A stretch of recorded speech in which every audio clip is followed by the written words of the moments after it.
Hi, this is Dave from Free Run Speed. Back to talk to you about the history of running and running shoes. We're in the 90s now.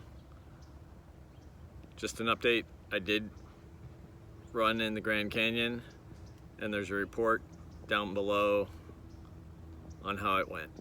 So I have to backtrack a little bit. Back in 1984, like I told you, Joan Benoit won the first women's Olympic marathon.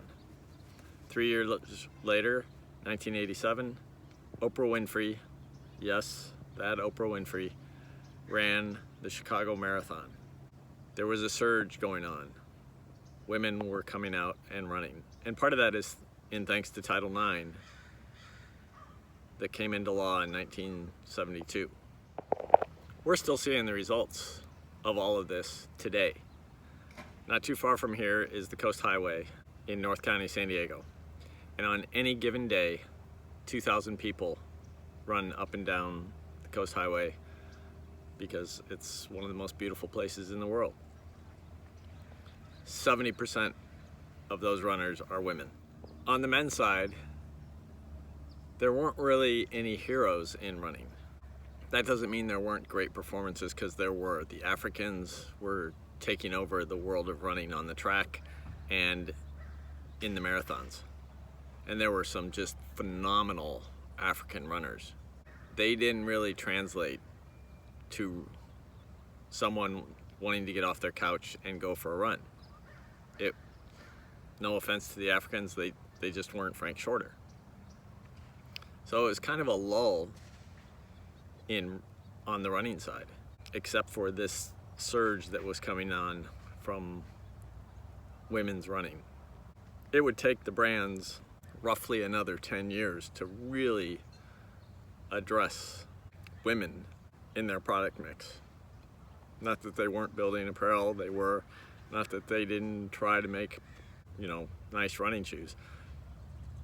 But there's this old phrase, shrink it and pink it, is essentially what they did. They took a men's shoe, put it in women's sizes, and made it beautiful colors.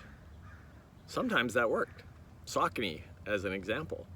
They only had one last, but women loved it. In fact, Saucony's business was something like 55-60% women. So running shoes went away from light and fast performance and started to meld into the running shoes that we know today. And in fact, some of your favorite running shoes started during this time. 1993, the Gel Cayano came out.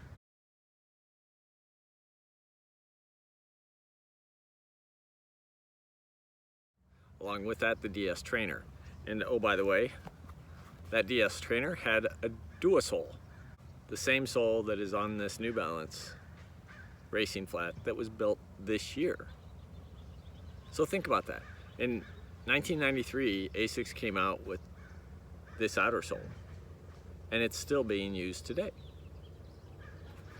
Sticking to Asics, the GT, it was the GT 2000 at the time, came out in 1994, and then they went after neutral in the late 90s with the Cumulus and the Nimbus that came out in 1999.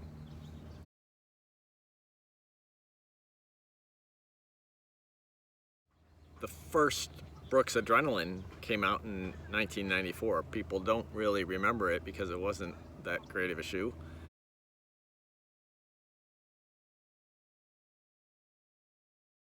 In fact, it needed the next shoe to come out for it to become what it is, or what it became, if that makes any sense. 1997, the Adidas Supernova came out.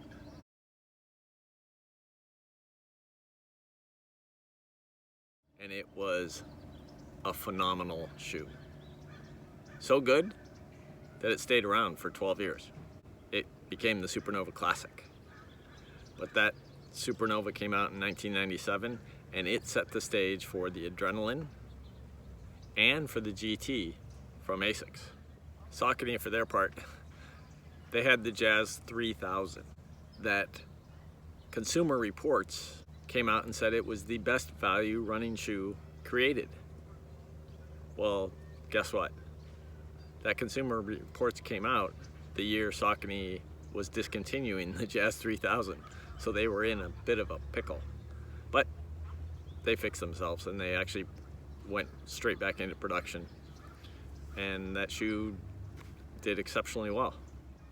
Probably the biggest mistake, if you will, in the 90s, Nike stopped making the Pegasus in 1997. It was the strangest thing. Here, women were coming on.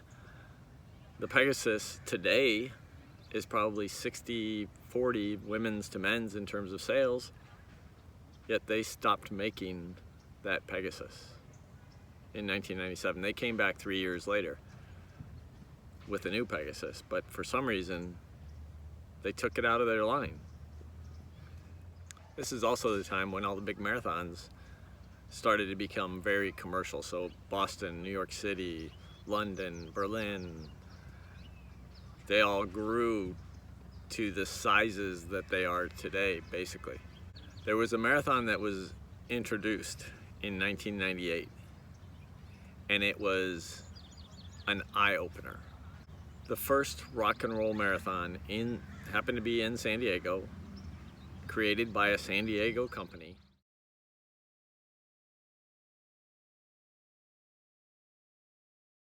With some backing from Hollywood and the music industry, came up. The race itself, they ran out of water. There were some issues with the race itself, but there were two things that happened. It was the largest first-time race in history. 20,000 runners signed up. But more importantly, over 50%, I think it was 53% or 54%, were women. And it was the first really, really big charity marathon. And so the people that started the rock and roll marathon hit on something. Women like to run for cause. And that's what really, really started the huge running boom in terms of marathons and running shoes and everything, is that women wanted to run for cause. The rock and roll marathon hit on something, and then now look at London. It's huge for cause, and their women's count is really high. By the year 2000, you couldn't give away racing flats. That's how different the market was. No one ran in racing flats. It was a losing business. Sure, you carried them, or you made them if you were the brand, but you didn't expect to make any money off them. The real business was in these new heavyweight training shoes, the Kayano, the Hurricane from Saucony. That's where the money was.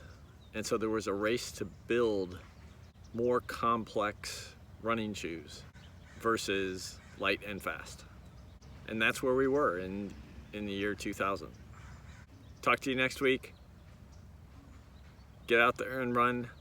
Make someone's day. Wave to them, smile at them.